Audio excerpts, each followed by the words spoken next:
How to fix Grindr app not opening or launching on Android. Hey everyone, welcome to the channel. In this video, I'm going to show you how you can fix if the Grindr app is not opening or launching on Android. So without any further ado and delay, let's get started with today's video. If the Grindr application is not opening or launching on your Android device, then there could be a couple of reasons why this could be happening.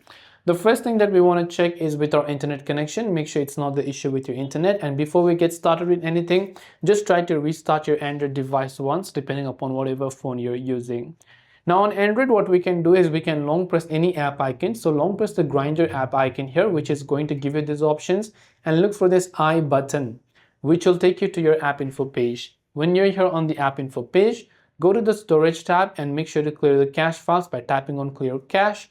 And if you see the force stop button there, also force stop the application because it could be running in the background. That's why it's not running again. So make sure to force stop it.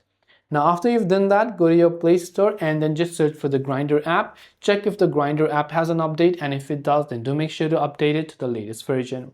Hopefully one of these may have helped you solve the problem. If you have got any further questions, do feel free to also leave them down in the comment section below. As always, thanks for watching till the very end of the tutorial, and see you soon in our next video.